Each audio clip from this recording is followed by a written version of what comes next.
Alright, so in this problem, I have x to the power of x to the power of 4 is equal to 64. So to solve this, I'm going to first start by taking the power of 4 on both sides.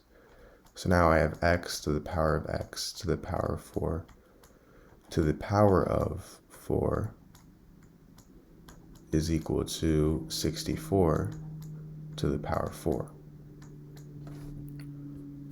Now, if I have something in the form a to the power of m to the power of n, this is the same thing as a to the power of n to the power of m. So in this case, x to the power of x to the power of 4 to the power of 4. I can think of x to the power of 4 as m and 4 as n. So if I replace those, if I switch those two, I get x to the power of 4 to the power of x to the power of 4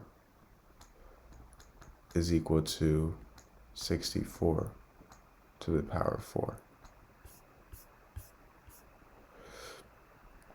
And now 64 here, I can rewrite as 8 squared. So now I have x to the power of 4 to the power of x to the power of 4 is equal to 8 squared to the power of 4.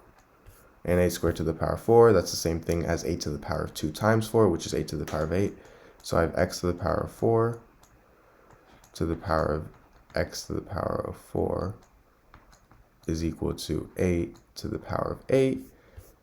And this means that x to the power of 4 is equal to 8. And x is equal to the fourth root of 8. So this is my answer. Alright, so in this problem, I have 4 to the power of x plus 4 to the power of x plus 4 to the power of x is equal to 1. So the first thing I'm going to do is I'm going to factor out 4 to the power of x. So now I have 4 to the power of x times 1 plus 1 plus 1 plus 1 is equal to 1.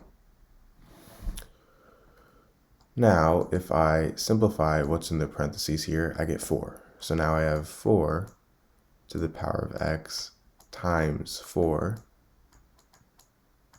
is equal to 1. So now what I'm going to do is I'm going to multiply these two. So 4 here, this is the same thing as 4 to the power of 1. If I have something in the form a to the power of m times a to the power of n, this is equal to a to the power of m plus n.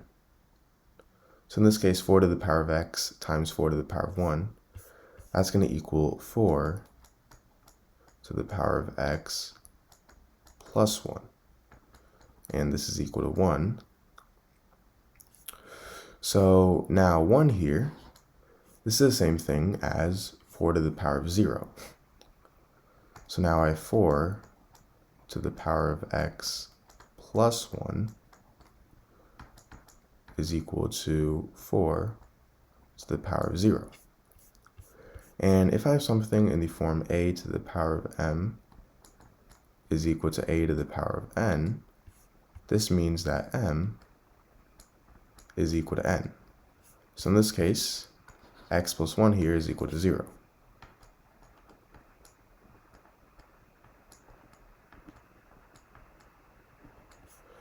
Meaning x is equal to -1.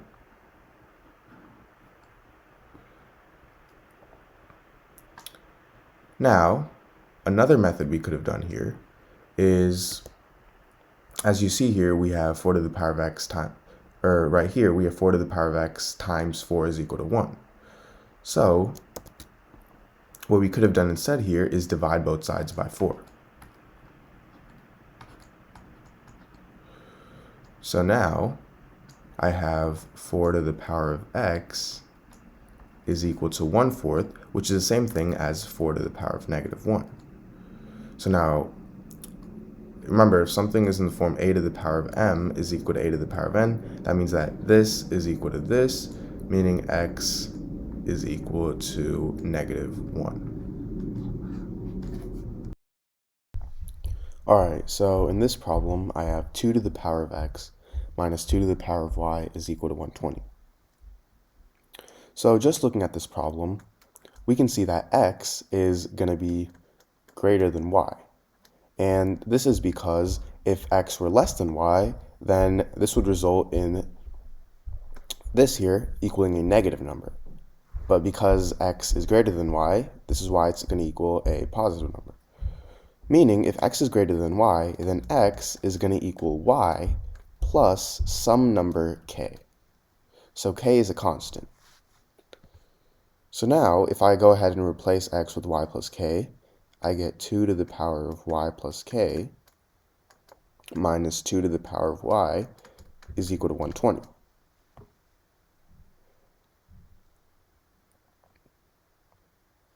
Now, if I have something in the form a to the power of m plus n, this is equal to a to the power of m times a to the power of n.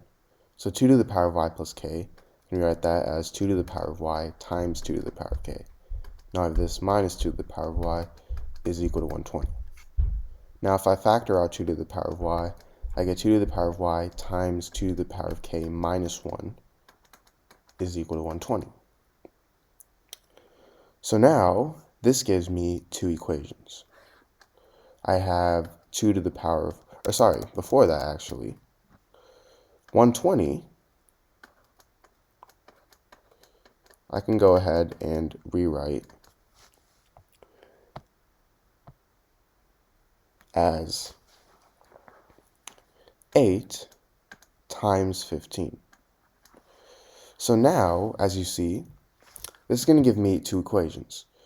We can think of 2 to the power of y as 8 and 2 to the power of k minus 1 as 15. Because 2 to the power of y, this is going to be an even number, right? 2 to the power of any number is an even number. And 2 to the power of k minus 1, well, 2 to the power of k, that's an even number, and an even number minus 1, that's going to be an odd number. So notice how this is in the form a number times a number is equal to number times a number, meaning this number is going to equal this number, and this number is equal to this number.